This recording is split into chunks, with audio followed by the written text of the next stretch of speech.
కొండవీటి వాగు ప్రవాహానికి ఆటంకం వల్ల నీరు నిలిచిపోయిన నీరుకొండ పరిసర ప్రాంతాలను మంత్రి నారాయణ పరిశీలించారు. పశ్చిమ బైపాస్ రోడ్డుపై బ్రిడ్జి నిర్మాణంతో కొండవీటి వాగు ప్రవాహానికి ఆటంకం ఏర్పడింది. బ్రిడ్జి నిర్మాణ సమయంలో మట్టిని అడ్డువేసి వదిలేయడంతో వాగు ప్రవాహానికి ఇబ్బందులు వచ్చాయి. అడ్డుగా ఉన్న మట్టిని తొలగించడంతో పాటు వేస్ట్ బైపాస్ రోడ్డుకు 2 చోట్ల గండ్లు కొట్టి నీరు వెళ్లేలా చూడాలంటూ అధికారులకు ఆయన ఆదేశాలు జారీ చేశారు. ఈ సందర్భంగా మంత్రి నారాయణ మాట్లాడారు.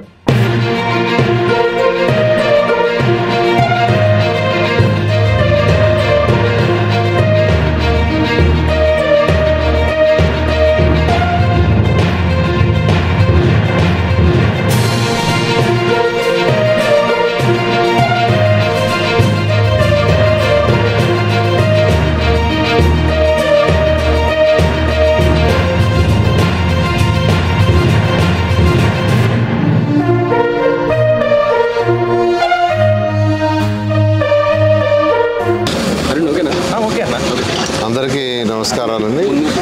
అమరావతి క్యాపిటల్ సిటీ మీద వైసీపీ నాయకులు అనేకమైన దుష్ప్రచారాలు చేస్తారు. అవన్నీ మానుకోవాలి.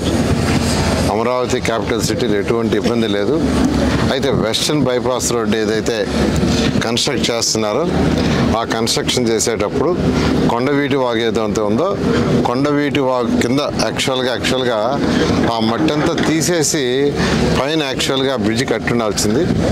వాళ్ళు ఆ మట్టి తీయకుండా పైన బ్రిడ్జ్ కట్టారు. ఏదైతే ఆ కిందకంటే బ్రిడ్జి నుంచి కిందకి 8 మీటర్లు 8 మీటర్లు దాదాపు 25 అడుగులు ఉంటుంది. అది బ్రిడ్జి కింద వాటర్ ఫ్లో అయ్యేది. ఇప్పుడు జీరో. ఎందుకంటే వాళ్ళు అండర్ కన్స్ట్రక్షన్ ఉండటం వల్ల మట్టిలోడి అటు ఇటు వేశారు. మట్టిలోడి అటు ఇటు చేయటం వల్ల ఏమైందంటే ఆ పక్క నుంచి వచ్చిన వాటర్ అంతా ఆగిపోవటం వల్ల కొద్దిగా ఇబ్బంది అయింది. యాక్చువల్గా అదే ఆ మట్టి కానీ తీసేస్తే ఏదైతే ఈ సమయంలో ఆ మట్టి తీయటం యాక్చువల్గా ప్రాక్టికల్గా వీలు కాదు వెంట కింద. అయితే దానికి పక్కన డైవర్షన్ చేస్తున్నారు. వాళ్ళు డైవర్షన్ చేస్తే నీళ్లు పోతాయి. అంతేగాని ఇక్కడ అమరావతి మునిగిపోయింది. అంతేకాదు ఐకానిక్ భవన్లు ఉన్నాయి 5టికి యాక్చువల్ గుంటలు తవ్వుకున్నారు. కొంత కాంక్రీట్ వేసి ఉన్నారు. ఇంతలోకి వర్షం వచ్చింది. దాంట్లో నీళ్ళు వచ్చాయి. నీళ్ళు రాకుండా ఎట్టుంటాయండి? ఇప్పుడు నీళ్ళు రాకుండా ఎట్టుంటాయి? గుంటలు తవ్వితే వర్షం వస్తే నీళ్ళు రాకుండా ఎట్టుంటాయి? అదేవిధంగా కొండవీటి వాగు ఫ్లో ఉంది. 25 అడుగులు యాక్చువల్గా 8 మీటర్లు యాక్చువల్గా 25 అడుగులు లోతు అయితే వాళ్ళు వర్క్ చేస్తూ వెస్టర్న్ బైపాస్ వర్క్ చేస్తూ ఆ కొండవీటి వాగు దగ్గర పైన ఏదైతే బ్రిడ్జి కడతారో దాని కిందంతా మట్టి ఉంది. ఆస్టిస్గా వర్క్ ఉంది. వర్క్ వల్ల ఏమైపోయిందంటే బ్లాక్ అయింది. బ్లాక్ అయిన వల్ల వాటర్ రివర్స్ అన్నాయి. ఒక్కొక్కసారి కన్స్ట్రక్షన్ జరిగేటప్పుడు కొన్ని చిన్న సమస్యలు ఉంటాయి, తప్పవు. కన్స్ట్రక్షన్ జరిగేటప్పుడు వర్షాలు అటు వచ్చినప్పుడు సమస్యలు ఉంటాయి. అవన్నీ టెంపరీ. దాన్ని బేస్ చేసుకొని అమరావతి అయిపోతుంది కరెక్ట్ కాదు. ఇలాగే మాట్లాడుతుంటే ప్రజలు ఆ 11 సీట్లు కూడా కాదు 0 చేస్తారు. మీరు ఎన్ని మాట్లాడినా ఏం చేసినా అమరావతి అని పూర్తయిపోద్ది. మీరు మాట్లాడే కొంది ప్రజలు చీకొట్టుకుంటారు. అమరావతి ఎంతో వేగవంతంగా జరుగుతుంది. గత నెల యాక్చువల్గా వర్షాలు ఉన్నాయి. ఈ నెలలో కూడా వర్షాలు ఉన్నాయి. జనరల్గా వర్షాలు ఉన్నప్పుడు ఎక్కడైనా కన్స్ట్రక్షన్ వరకు మనం ఇల్లు కట్టుకుంటున్నా మనం కొద్ది రోజులు ఆగుతుంది. అలాగే ఈ నెలలో కొంత స్లో అయిన మాట వాస్తవమే.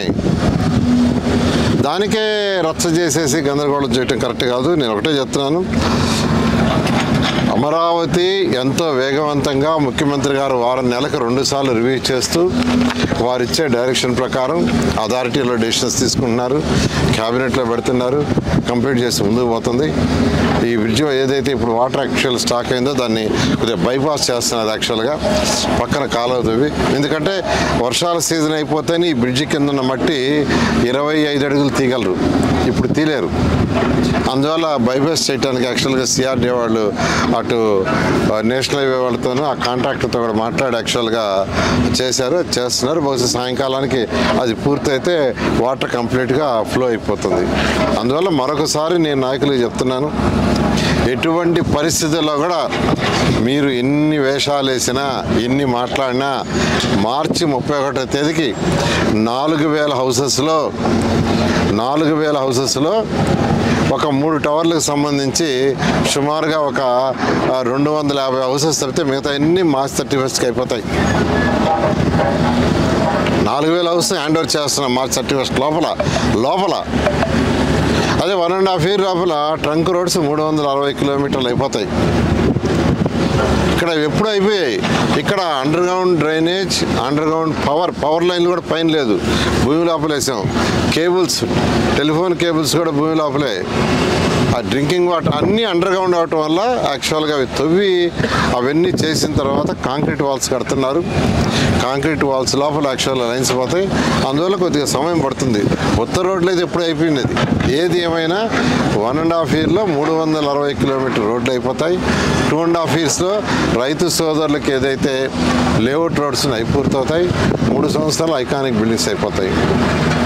రాళ్ళు ఏదైతే పోయిండాయో యాక్చువల్గా ఆ స్టోన్స్ కూడా కొద్దిగా వర్షాలు తగ్గిన తర్వాత ఆ స్టోన్స్ కూడా వేసి రైతులకు యాక్చువల్గా ఇవ్వటం జరుగుతుంది. ఒకటే నేను చెప్పేది, మీరు వచ్చి చూడండి ఇక్కడ వర్క్ జరిగాయి, అప్పుడు మాట్లాడితే బాగుంటుంది. ఎక్కడో కూర్చొని ఏసీ రూమ్లో కూర్చొని ఎక్కడో మాట్లాడటం అది కరెక్ట్ కాదు. యాక్చువల్గా ఒక 10-15 ప్రొక్లైన్లు మట్టి లోడేస్తుంది, మళ్ళీ మట్టి వేస్తుంది. దానివల్ల నష్టం అంటూ ఏం లేదు. యాక్చువల్గా అది డైవర్ట్ చేయటమే స్మాల్ థింగ్. ఎందుకంటే కూడా యొక్క రింగ్ రోడ్డు కానీ హైవే రోడ్లు 11 దగ్గర కొట్టిన తర్వాత వాటర్ వెళ్ళిపోయినాయి. ఎందుకంటే అక్కడ కూడా వెంట్స్ చాలా చిన్నవి, అంతా 4 అడుగులు 3 అడుగులు. యొక్క బైపాస్ రోడ్డుకు పెట్టిందంతా 3 అడుగులు 4 అడుగులు. వచ్చిన రైన్కి పైపులు పెట్టారు. అందువల్ల ఏంటంటే దాన్ని బ్రేక్ చేయటం వల్ల వితిన్ 24 hours పోయింది. ఇక్కడ కూడా ఈ బైపాస్ చేయటం వల్ల 24 hours ఇది క్లియర్ అయిపోతుంది.